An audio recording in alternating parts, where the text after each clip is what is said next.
let's just clarify now. The Commons now going through its third vote. It's now voting on the government motion as amended, toughening up no deal. A sort of Brexiteer, you may have called it tonight, last hope that it could have been amended to take a different approach to Brexit, which would have involved a longer transition period, has fallen by a huge majority. So that is now, it was known in the jargon as the Malthouse Plan B. That is now the former Malthouse Plan B and is now dead. Let's get some more reaction to tonight's votes. With me, the political editor of the New Statesman, Stephen Bush, the Telegraph's Brexit editor, Dia Chakravarti, and also, I think we're joined by the Institute of Bronwen Maddox from the Institute of Government as well. Welcome to you three. Thank you. Dia, let me come to you first. If you're a committed Brexiteer, you've now seen the May deal go down. You've seen your hope of a much harder Brexit go down. You've seen your hopes of a no deal go down. You've seen the Malthouse Compromise go down. What's left? The Malthouse Compromise was extremely ambitious. I didn't ever see the EU actually accepting it anyway. Correct. So it's gone down anyway. It has gone down, so we can write that one off. The Spellman amendment, it has no legal effect. I mean, we know that. The only thing that this says is that the Parliament will not like a no deal Brexit to go through. But the EU's question, and my question would also be, what would the Parliament allow then? Because last year we did see a series of votes, first in January 2018 and then July 2018 it was, where several amendments to do with staying in the customs union and staying in the single market also didn't get through Parliament. So the EU would be asking, as am I, and I think everybody else, what is it that the Parliament wants to do next? Where do we go from here? Well, we may find out if there are a series of indicative votes, which could be an amendment that's going to be made tomorrow night. Bronwen, the question is this: where do we go from here? What happens now? Well, we have to see where we are on extensions, and that's tomorrow's discussion, because what the Brexiteers are clinging to, it seems to me, this has been a bad 48 hours for them. What they're clinging to is saying, look, this may be a strong expression of Parliament's will, but it's not binding. We are technically still out on March the 29th, unless the Prime Minister gets an extension agreed with the EU and then changes the legislation. So that's still their hope. Which is what Jacob Rees-Mogg was saying. That's exactly what he was saying. But otherwise, they're faced with a very difficult decision that they didn't want, between backing the Prime Minister's deal or possibly losing Brexit completely to something much softer. But you're the Institute of Government, so you get to know these things. Although in legal terms it is true that the law is still we're meant to leave on the 29th, when Parliament has voted the way it has, things will change. Isn't that the practicality? We won't leave on no deal on the 29th. That is the powerful political point, and so it puts enormous pressure on the Prime Minister probably to get an extension and to start talking about other possible options if she can't do that. Stephen, as the fireworks go on, the metaphorical fireworks of the government losing this amendment, another defeat tonight after losing on the big vote last night.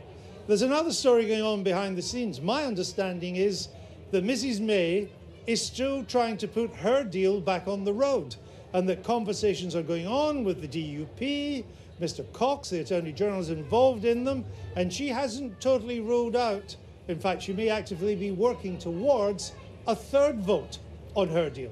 Yeah, there's still a lot of chatter that is what's going to happen, and she's going to try and bring it back. And actually, I think, considering what's happened tonight, her chances of reviving her deal are probably better than we might think. Brexiteers have been given a sort of terrible reminder that they might end up with a softer Brexit, even than the one they don't like from Theresa May. So if it looks like the Commons is going to cohere around something that Brexiteers in the Conservative Party don't like, and those 75 Conservatives who didn't vote for it yesterday go, actually, May's deal is a better fallback than Norway, then her deal could still come back to life. Don't they take fright if Mrs. May comes back from the European summit on May the 20th, sorry, on March the 20th, 21st, having been told by the House of Commons to seek an extension, and she comes back and says it's a long extension, there are a lot of conditions to it, they want more money as well. Isn't that another wake-up call for them? I think it certainly is. I think what they are banking on is that quite a few people in Parliament know very well that not backing a no deal and not backing Mrs May's withdrawal bill, which the EU has said the only deal available to us, the only option then remains to revoke Article 50 or to cancel Brexit. But revoking, to be clear, which is different from extending. Absolutely. Revoking ends the Brexit Precisely. process. That's the only thing we can unilaterally do as a country. Right. Extension we can't do unilaterally. All 27 countries have to unanimously agree to that, at which point they'll ask to what end are we doing this extension. So I think what the Brexiteers might be banking on is that there are quite a few people in Parliament who actually really want to revoke Article 50 and cancel Brexit, but they think that it's politically too difficult for them to come out and say it, so they're playing all these sort of political games in order to just scupper Brexit, just not by revoking Article 50. But if that doesn't happen, I think revoking is pretty unlikely, though in this climate nothing is unlikely. I should make that clear.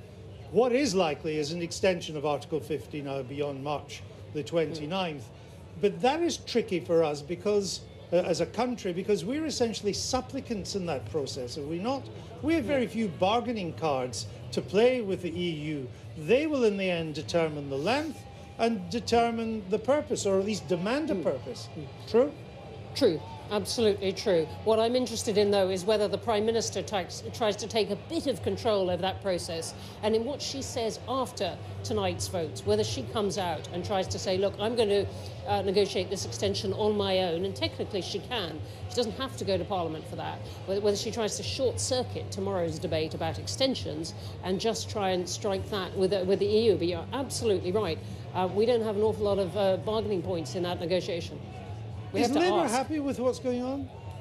I think it's quite difficult at this moment to speak of Labour as a single noun, to be honest. Even within Jeremy Corbyn's inner circle, there are some people who are very happy about this set of developments, and there are some people who are very unhappy. That's part of the difficulty. Because the Brexit issue splits both parties, it's really hard to find an enduring majority for anything other than perhaps more delay in the hope that someone can win a decisive parliamentary majority at the next election. Something will come up. Yeah. All right. Let's go back to Vicky Young in the Houses of Parliament. Yeah, and I mean, rumours flying here, Andrew, as you can imagine, because let's just recap here.